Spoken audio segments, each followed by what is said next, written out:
Coming up on Hands on Tech, I've got some more great questions to answer, including how to set up content filtering on a router for someone's home internet, taking a look at copying files to an external drive and making sure everything's set up as it needs to be, remembering items you've left behind, and why did I besmirch the good name of Yahoo? All of that and more coming up on Hands on Tech. This is TWiT.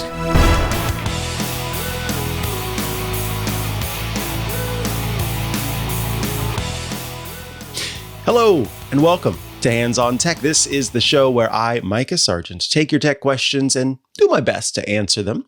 It's also a show where we do reviews of products. I've got one in the works that I'm really looking forward to doing soon, but you folks keep sending in excellent questions, and it's been so fun answering them. If you do have questions, you can send them hot@twit.tv. That is where they go. Now, when it comes to questions, I want to remind everybody again, because I've gotten a lot of new questions this week that have nothing to do with Apple, and that is fantastic because yes, indeed, I am happy to answer your non-Apple questions. And something I'm looking forward to as well is having subject matter experts on the show from time to time. When I see a question that I think is best answered by someone who's very versed in something, we're pulling them in as well to answer your question. So be on the lookout for some future episodes where we talk to those great people. All right. With that out of the way, I think it's time to do the show, get your questions answered. And as always, I remind everyone, feel free to chime in our different chat streams because we love to hear from you.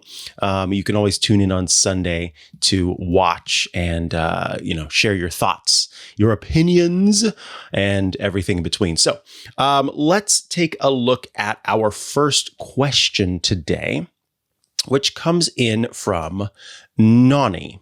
Nani writes in and says, I use Google Photos / Google Drive to back up an external hard drive connected to a Windows laptop.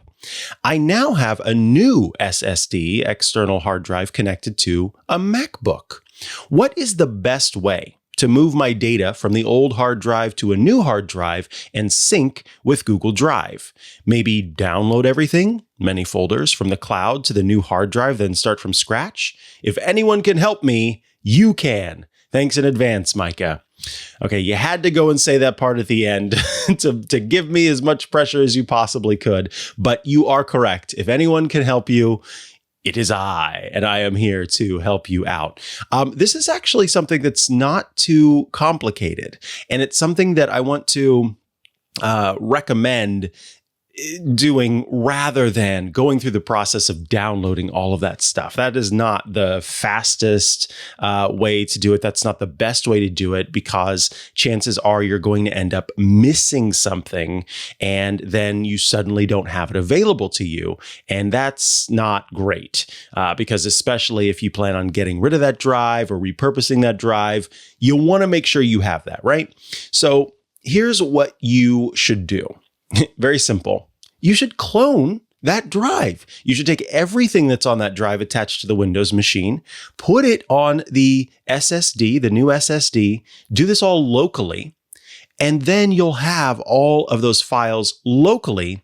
And the great thing is Google Photos / Google Drive is going to handle the stuff in the background to make sure that it's kind of all working as it should. Now, there are many ways to do a full-on cloning of a drive, but I want to tell you the way to do it if you are moving over to a Mac. And here's the great thing. Mac has a great program called Disk Utility. And Disk Utility is a program on the Mac that lets you take your disks that you plug in and make adjustments to them, make changes to them. And one thing that you can do with Disk Utility is create a disk image. When you create a disk image, it basically takes everything that is inside of the drive and it lets you create that and have it as like a separate little instance that you can then copy to the new drive, or even go as far as to restore the new drive with that image. So we're going to include links in the chat that have the information that you need to create a disk image using Disk Utility on Mac. Now, there are some steps in here for creating a blank disk image. That's not what you want to do. You want to take the second step, which is create a disk image from a disk or connected device. So in this case, you would plug in that hard drive, and you would use that hard drive to create the disk image. And then afterward, you can go through and restore a disk image to a disk using Disk Utility on Mac. I'm saying it this way because I'm trying to specifically use the language that Apple does in these support documents, so it's easy for you to find it. And so all you do is restore that disk image with the volume that you're plugging in, that new SSD. And then after that, you can continue very easily to use your Google Drive and Google Photos backup without issue. So going through and downloading those files is a process that's just simply that's not the best way to do it, and it especially with bandwidth caps that a lot of people have. It's a waste. It's an absolute waste because you're pulling it from somewhere else back down when you've got it right there locally and being able to move it over. And Wizardling, I want to thank you as well because you've been providing some suggestions in the chat about how to do this from a Windows machine. And so if you do have a Windows machine, then you are able to do this process as well. In the case of Windows, instead of calling it a disk image, it is more often referred to as cloning specifically. So you can go and go through that process. So easy to kind of take care of that regardless of which side you do that. And yes, good point, Keith's 512, who says you could also back up that disk image to a different location as well. So if you have concerns about where, if you're worried that those files are going to get erased or that there's going to be an issue, that disk image that you create, go ahead and back that up to the cloud as well, or some other location. If you like Leo have multiple locations where you can take things and back them up. So this is just going to kind of lock in, Nani, the security of the system in terms of its longevity. But yeah, that is the process, and so much simpler than going through and getting every single file and waiting for it to download to your local machine. That's the hard way of doing it, and I'm happy to show you that there is a much easier way. All righty, let's move along to our next question, which comes from Matthew. Matthew writes in and says, and I think there's a little bit of sarcasm here in this instance. It says, "My darling wife occasionally leaves her purse behind when visiting her mother or her friends. The purse contains her wallet, her money, and her driver's license. So I bought her an AirTag to use with the Find My app on her iPhone. The separation alert works exactly the way it's built to work.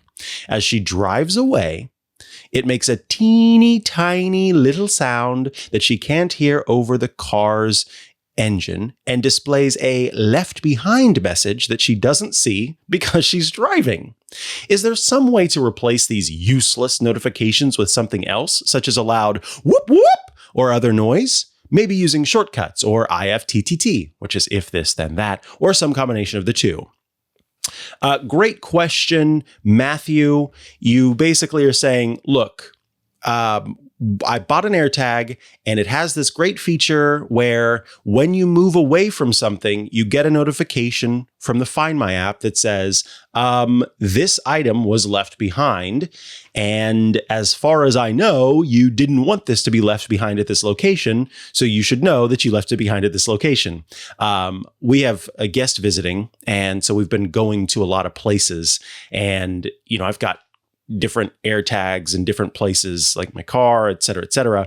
And so I leave some of them behind. And as I walk away from the car, bzz, up pops a little notification saying, hey, you left behind this and this in that specific location. Very handy, very good, but as Matthew is pointing out, it is a little annoying that it's not alerting in a way that is clear to Matthew's darling wife, who I'm going to refer to as Darla. So what Darla should do, or I guess, Matthew, if you're doing it on behalf of Darla, is to check a couple of things. And we're going to take a look at this. The first thing we want to do is hop into the settings app on the iPhone, and we want to scroll down to notifications. From notifications, we're going to scroll down until we get to, and this is the important thing, people might not know that the app that is actually displaying notifications for AirTag is the Find My app. So we need to find the Find My app here. And so I found the Find My app in the notifications section. And of course, allow notifications is going to be turned on. Darla was getting the notifications as far as you know, but they just were not, making noise. The next thing that you want to do is make sure time-sensitive notifications are turned on. Turn on time-sensitive notifications. I'll repeat, turn on time-sensitive notifications. Next, make sure that under alerts, you have all three turned on: lock screen, notification center, and banners. Those three all should be on. Next, under banner style, make sure it's not set to temporary. You want persistent. That is going to make sure that the notification shows up and it stays there until it's dismissed. After that, make sure sounds is toggled on. And then, and this is the one I love, make sure show in CarPlay is toggled on. I have show on Mac as well because I have the latest version of macOS running macOS Sequoia. And so this can forward notifications to the Mac, but that's not important for this. So show in CarPlay is turned on. And then here's something that you can go even further with. Under lock screen appearance, there are two options here that say notification grouping and show previews. Under show previews, you can change this from when unlocked to always.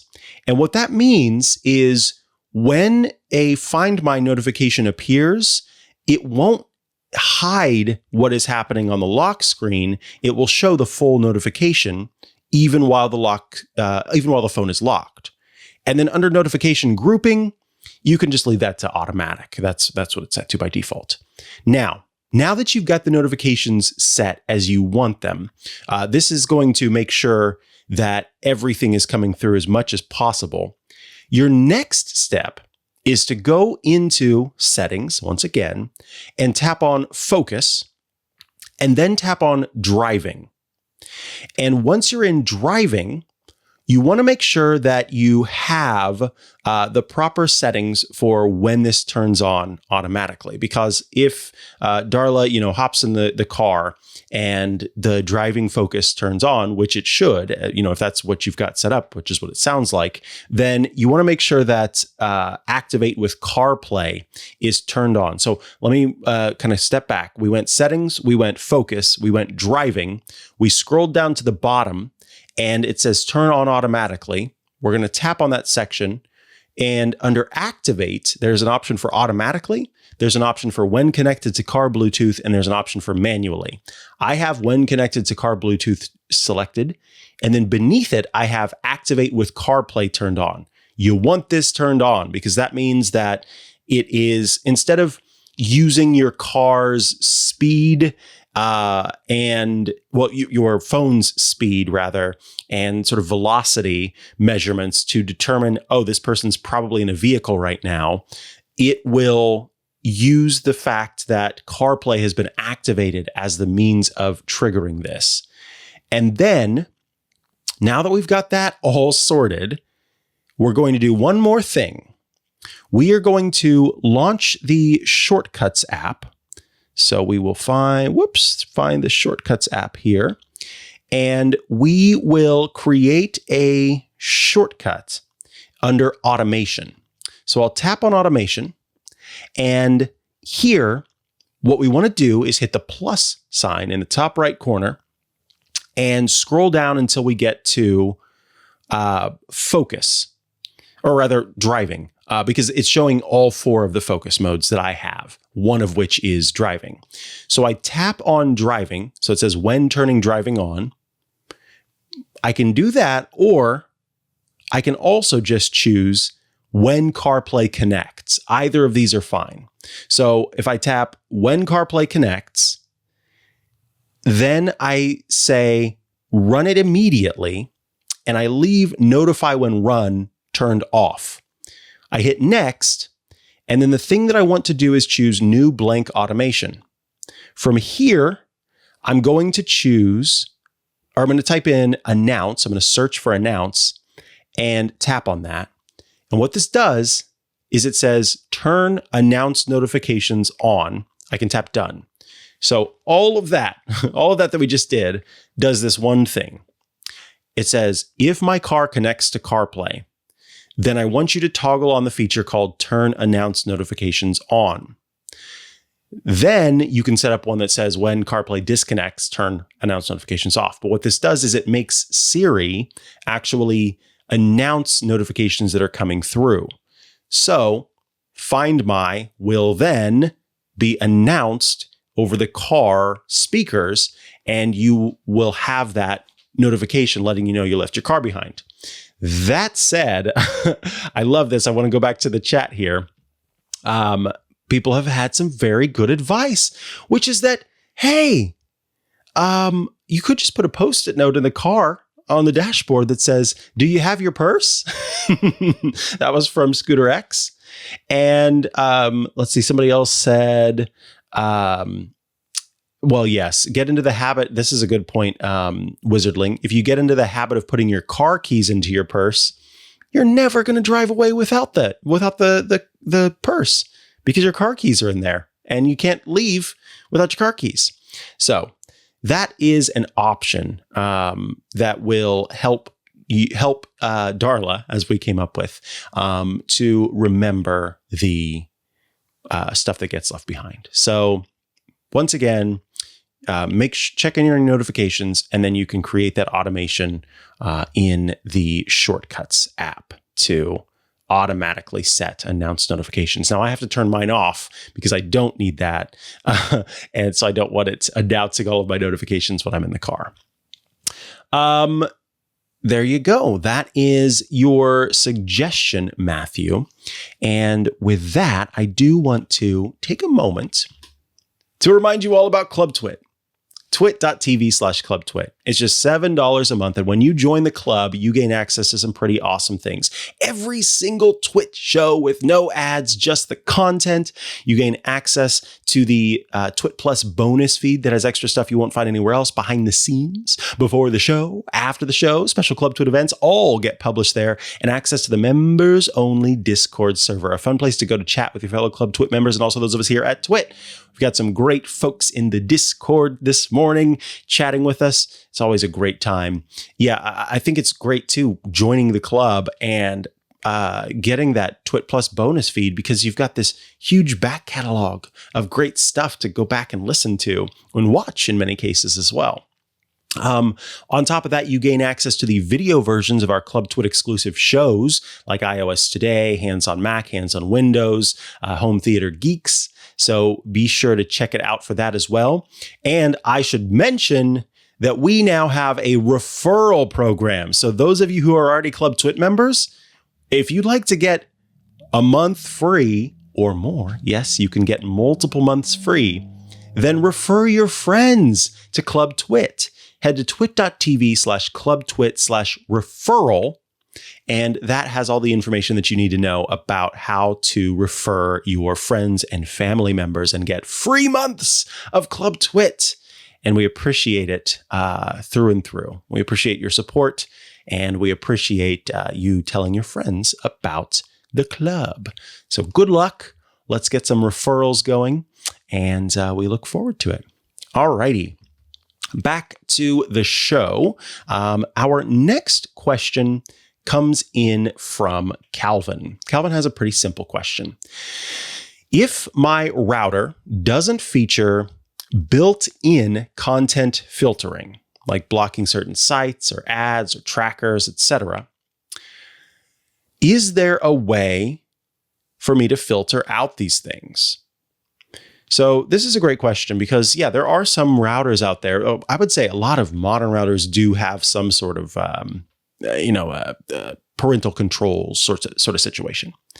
But there are some other options for doing filtering that don't involve needing to have that software built into your router. And so I love this question because I think a lot of people might have the opportunity to kind of play around with this. One option that will be familiar to people who have listened to Ask the Tech Guys in the past and have listened to our shows since is NextDNS. NextDNS is a means of essentially adding a firewall, to your router, all just by changing the DNS in your router. So NextDNS walks you through the process of how to do this.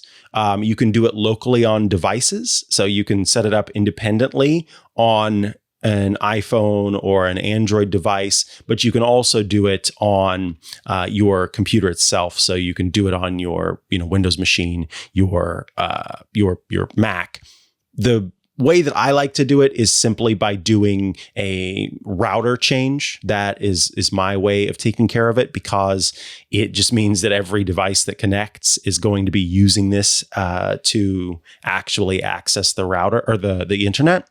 And what it does is we've talked before about how we kind of think of going to websites the same way that you would think of scrolling through your phone, your contacts, finding the name of the person that you're trying to reach, tapping on them, and then being able to call them.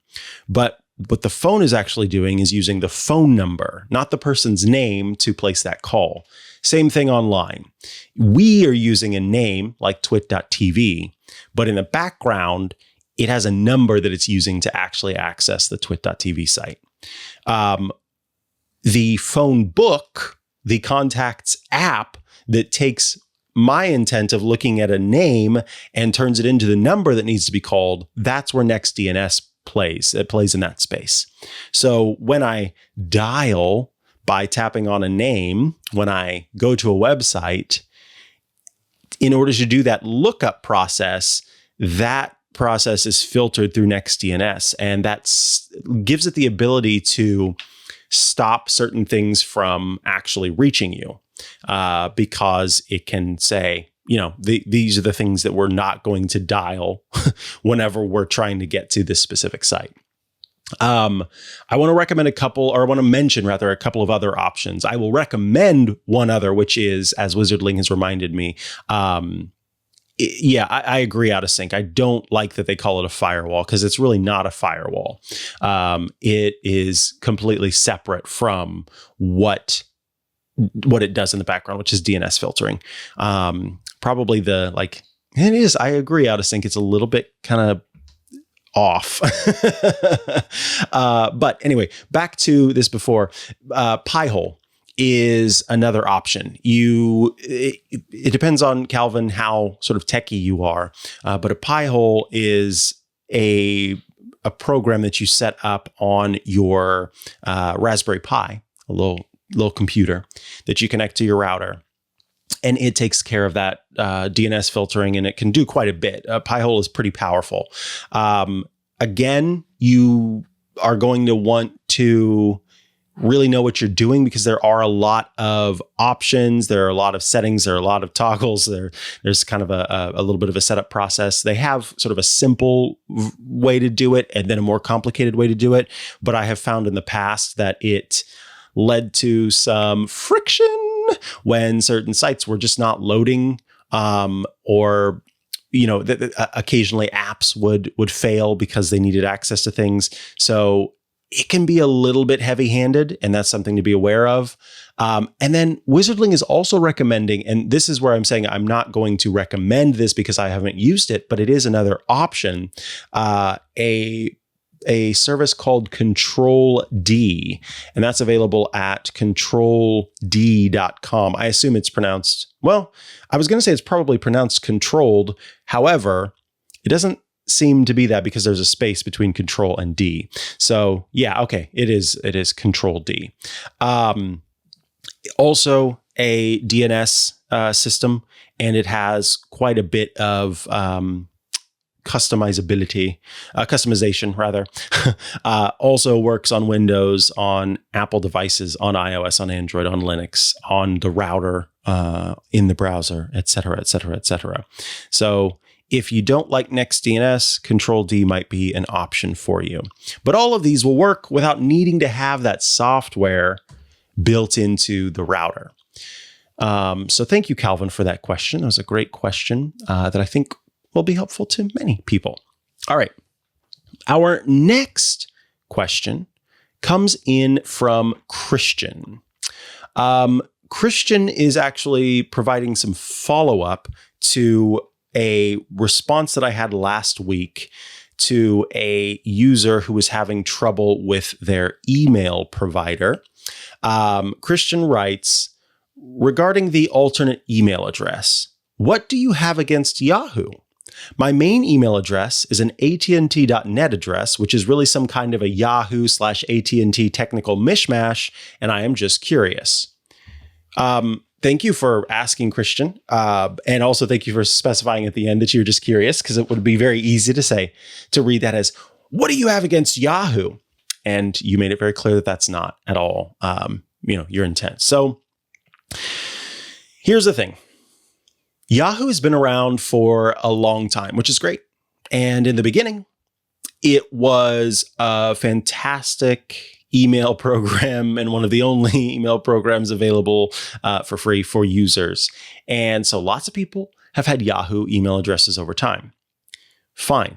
However, Yahoo has been bought and sold and transitioned and shifted and changed and remolded so many times that it's hard to know who does and doesn't have some semblance of your email history in their servers somewhere, and who you should be reaching out to when you're having issues, if there's anyone you can reach out to at all, and who is protecting your online privacy and your data because of those shifts and changes. And in all of those ways, I see Yahoo as an unsecure platform for email. I just don't feel that it is a good choice for email if you are concerned about your overall security and then also the ability to get assistance if you need it. I think that it's risky to put all of your eggs in the Yahoo basket because there's every chance that this company that has been bought and sold so many times that in many ways has struggled is going to be around for the long haul. And if you put all of your eggs in that basket and then you suddenly don't have access to your email, that's an issue.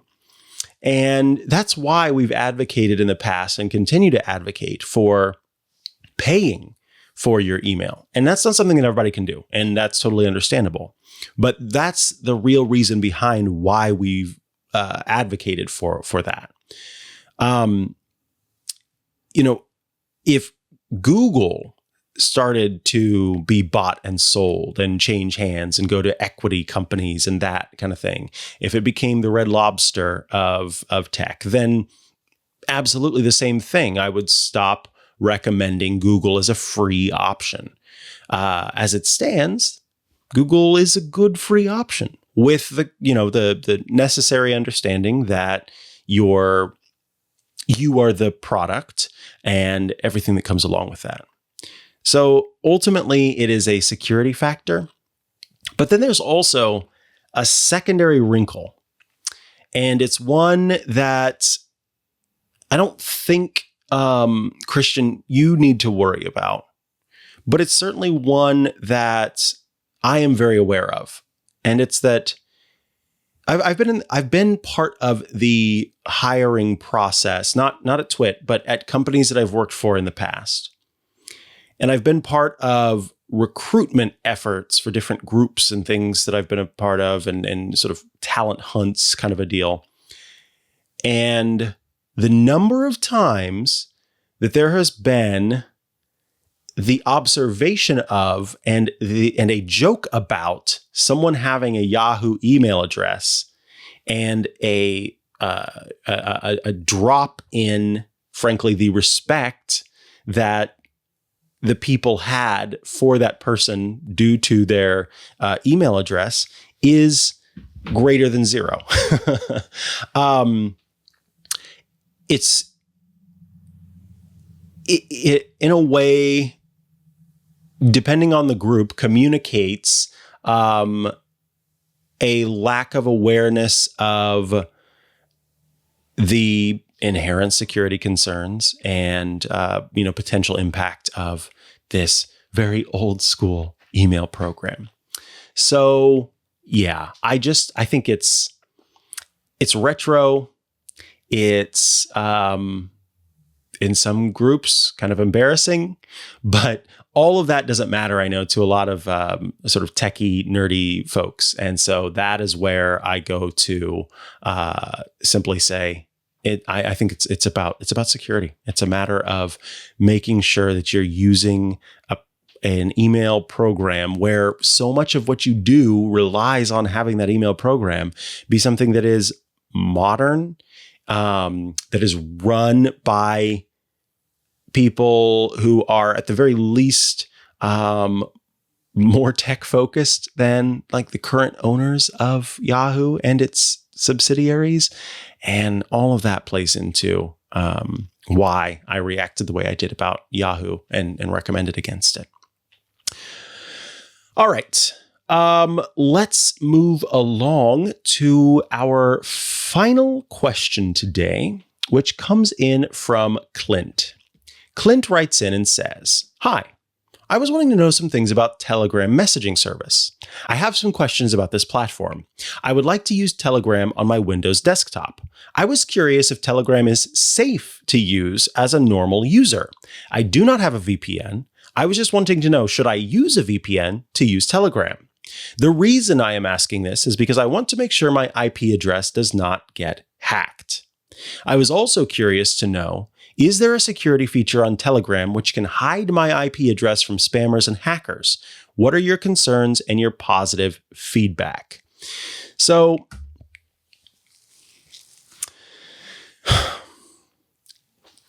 this is such an interesting question, Clint, because it's, how do I put this? It's an odd question. The reason it's an odd question is because it suggests that you feel like Telegram has more potential to expose you to, the World Wide Web in an unsecure way, more so than any other app that you would be using, like than your browser. And it makes me wonder what has given that impression. Is it because you know that it is an app that is used for, sort of secret, secure messaging, that just given that it's more focused on that there's more risk? And it's not. It's not any riskier than using however you got this message to me, however you sent this email, be it via a mail app or something else. So the question is a little perplexing, and that's part of the reason why I wanted to have it on here. You don't need to use a VPN to use Telegram. That won't make it less likely or more likely that there would be any sort of interaction between your IP address and a hacker. And also, there is a little bit of the question of having your IP address hacked. I don't quite understand what that means.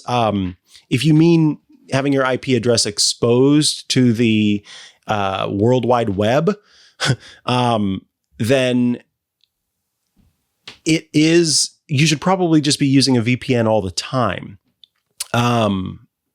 Otherwise, any interaction that you're doing online does involve your IP address, probably set by your ISP, communicating with those other places all over the world. And so whether you're using Telegram or you're using your browser, that's part of the way that the internet works. And so, yeah, I guess I would say in that sense, it's sort of, it's already, it's the cat, which is your VPN or your IP address in this case, is already out of the bag. But this is a great point out of sync. Let's talk a little bit about a VPN. Super, super simple little explanation here. When you are typically going online, when you, if you were to just, without turning on a VPN, open up your internet browser, let's say you use Chrome, and you go to a website. We talked before about how you type in twit.tv, and then in the background, the system goes and looks to find out what twit.tv's phone number is, so to speak, and then connects you to it by dialing that phone number and then loading the web page. So it's you via your IP address set by your ISP, most likely, calling out to the web and connecting you to that TWiT website. A VPN is kind of like having a friend go to that website for you. So what you do is you call your friend and say, I want to go to the TWiT website. And your friend calls up TWiT and connects to it and then shows you the website, and then you're able to access it. So it's a little bit of an in-between. It serves as an in-between for all of your interactions. So the TWiT website doesn't see your IP address. It sees the IP address of your friend, or the VPN. And the great thing about a VPN is that that one IP address that they have is being used by many, many, many, many other people at the same time. So a website can't really determine individual users that are visiting the site because they all seem like you're just getting multiple hits from this one IP address. So if you turn on a VPN, whether you're using Telegram or you're using something else, in any of those cases, yeah, your IP address is going to be masked as long as everything's set up properly. But when it comes to Telegram itself, you've asked, let's see, I do not have a VPN. I was just wanting to know, should I use a VPN to use Telegram? No, you don't need to use a VPN to use Telegram. If you want to keep your IP address just completely off the books, then yes, use a VPN to use Telegram. But it is not as if by using Telegram, your IP address is just suddenly accessible to the masses any more so than it was before. You're not connecting to Telegram and your username is your IP address, right? Is there a security feature on Telegram which can hide your IP address from spammers, hackers, etc.? What are your concerns and positive feedback? Yeah, again, this is kind of a separate thing. Your VPN is going to do that. It's not something that Telegram does. Telegram is just a messaging platform that works like Signal in terms of, let me be clear before the people get very upset, it works like Signal or Facebook Messenger or Instagram Direct Message or any other platform where it's just people communicating with one another. That's what they're for. That's all that does.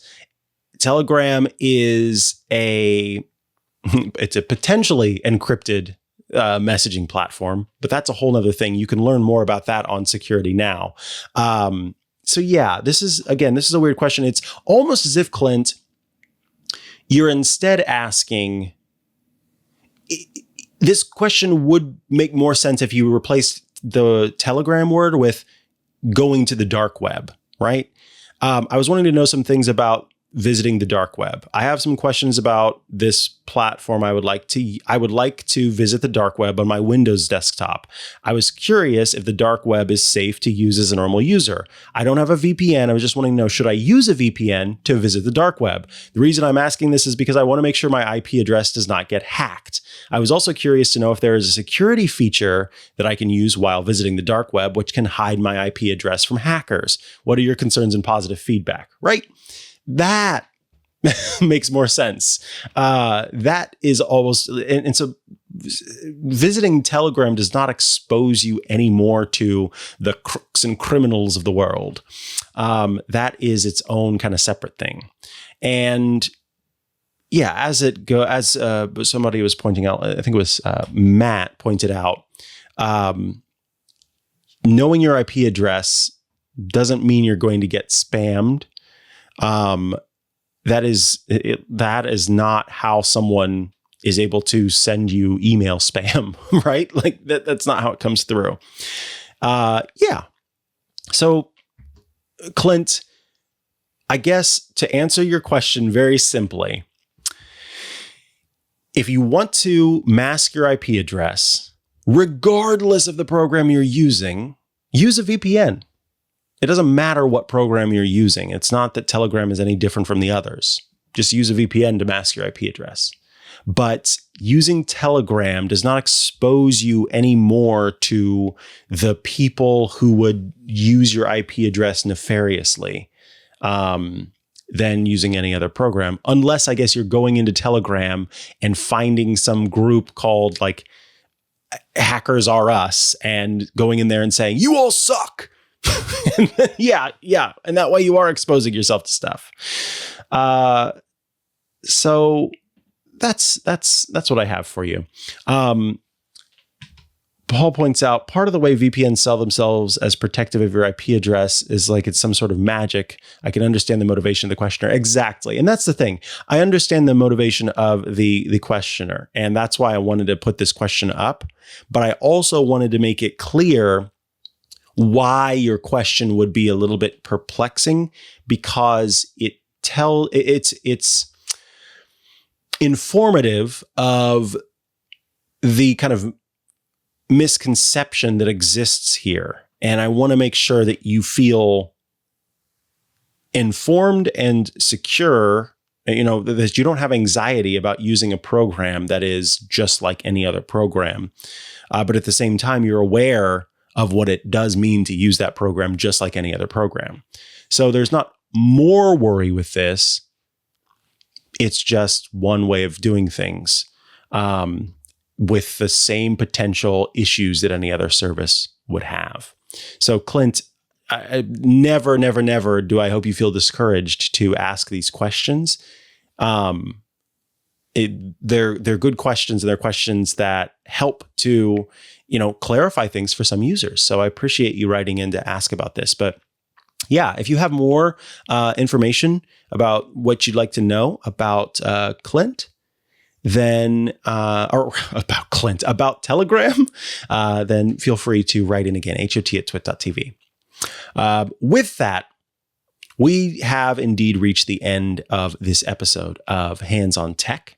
I want to thank you all so much for joining me today as part of this process and sharing your feedback. I want to thank those of you who have written in, hot@twit.tv. We appreciate it. And I want to thank those of you who are members of Club TWiT for being members of the club. We appreciate that as well. If you would like to email me your feedback, your questions, your concerns, your follow-up, again, that's hot@twit.tv. Be sure to tune in to my other shows, including iOS Today, Hands on Mac, and Tech News Weekly, which I record on Thursdays. And I will catch you again next week for another episode of Hands on Tech. Thanks so much for your time. We'll see you next time. Bye-bye.